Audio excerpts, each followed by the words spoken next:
गाढवाला सुद्धा 50,000 रुपये किंमत आहे. चांगला बैल असेल, चांगलं गोरं असेल, त्याला सुद्धा लाख, 1.5 लाख, 2 लाख रुपये किंमत आहे.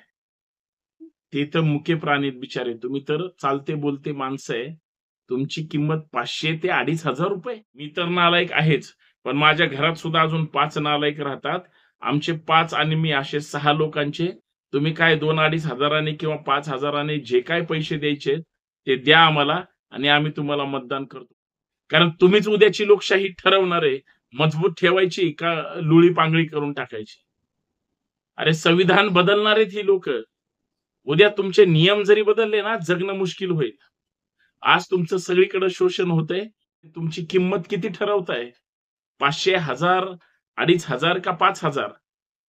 अरे तुमच्यापेक्षा गाढवांना सुद्धा किंमत जास्त आहे.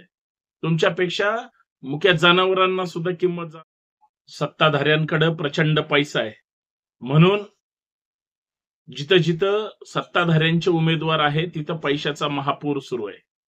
म्हणजे जे विद्यमान खासदार आहेत त्यांना सुद्धा रिपीट तिकीट दिलंय आणि तरीही त्यांची निवडून येण्याची शक्यता कमी आहे.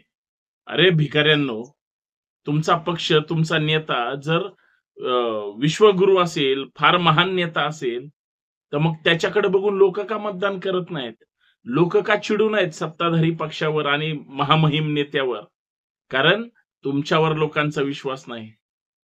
गावखेड्यामध्ये म्हणजे जिथं-जिथं ब्रँड लढाया आहेत, मोठ्या-मोठ्या लढाया झाल्या. मी लोकसभा निवडणुकीच्या बोलतोय. त्या ठिकाणी तुम्हाला प्रत्येक मताला पैसे द्यावे लागतात. काही असे मतदारसंघ आहेत, जिथं सत्ताधाऱ्यांचे खासदार त्या ठिकाणी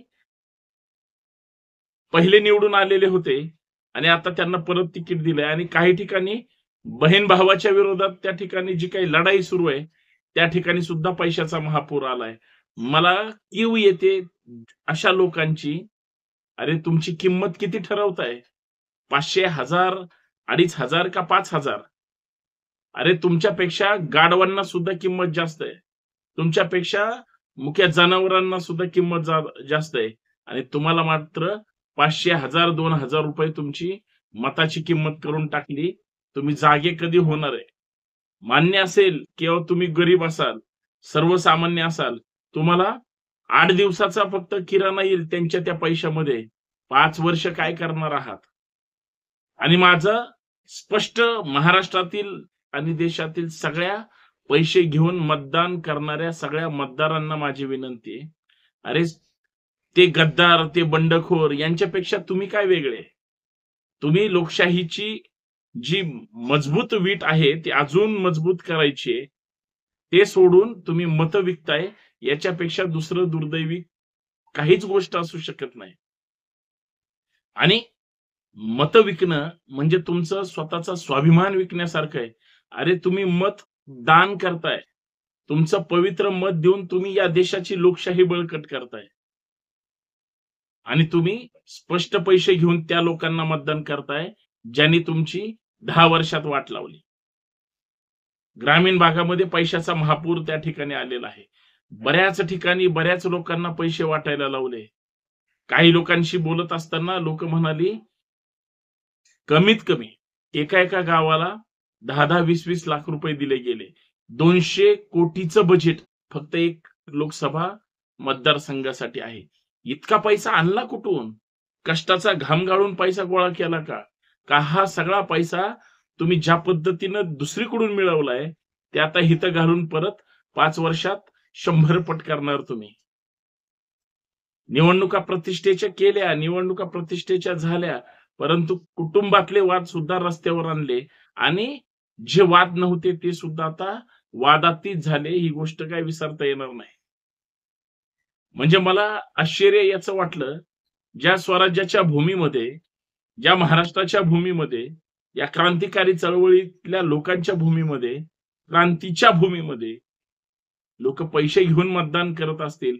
एक वेळ माझं असं म्हणणं आहे, तुम्हाला पैसे देत असतील तर घ्या, परंतु ज्याच्याकडून पैसे घेतलेत आणि तो जर सत्ताधारी आणि तुम्हाला फक्त शोषण करणार असेल, तुम्हाला महागाईत फेकून देणार, बेरोजगारीत फेकून देणार, जातीयवाद, असंख्य ज्या काही गोष्टी आहेत त्याच्यामध्ये तुमचं जगणं मुश्किल झालंय तरी तुम्हाला तिथं ढकलणार, अशा माणसाला मतदान करू नये, असं माझं वैयक्तिक मत आहे.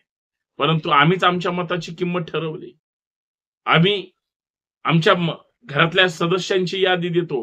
मी तर नालायक आहेच, पण माझ्या घरात सुद्धा अजून 5 नालायक राहतात.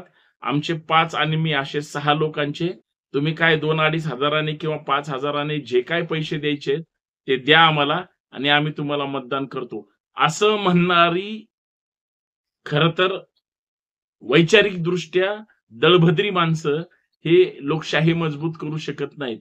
कदाचित तुम्हाला मिरच्या झोंबतील, कदाचित मी बोललेलं तुम्हाला लागेल किंवा कदाचित तुम्हाला मी बोललेलं पटणार सुद्धा नाही. नाही पटणार, नाही पटू द्या. तुम्ही म्हणाल आहेत त्याच्याकडे पैसे, वाटतोय तो, घ्या हात धुवून. पण साहेब त्याच्यातून काय होणार?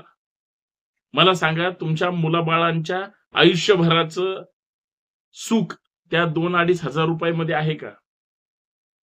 घरातल्या माता-पित्यांना, बायका लेकरांना तुम्ही त्याच 2-2.5 हजार रुपयामध्ये सुरक्षित ठेवू शकता का? आज महागाईचा उच्चांक किती हैदोस मांडलाय महागाईने. बेरोजगारीची काय परिस्थिती आहे? पोरं आता रिकामटेकडे व्यसनाधीन होत चाललेत. त्या 2-2.5 हजार रुपयामध्ये तुमच्या पोराचं करिअर सुधारणार आहे का? त्या महिला भगिनीला विचारा जी घरात स्वयंपाक आणि तुमचा अख्खा संसार चालवते. त्या 2-2.5 हजार रुपयामध्ये तू आता आयुष्यभर तुझं सगळं व्यवस्थित होईल का? तुला 500 रुपयात 400 रुपयात गॅस सिलेंडर मिळणार का? तुला 1000-1200 रुपयामध्ये 15 लिटरचा म्हणजे खाद्यतेलाचा तो डब्बा मिळणार का? जीवनावश्यक वस्तू स्वस्त होणार का त्या 2-2.5 हजार रुपयात?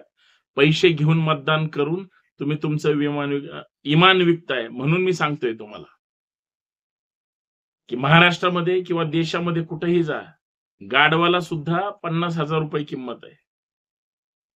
चांगला बैल असेल, चांगलं गोरं असेल, त्याला सुद्धा 1,00,000, 1.5 लाख, 2 लाख रुपये किंमत आहे.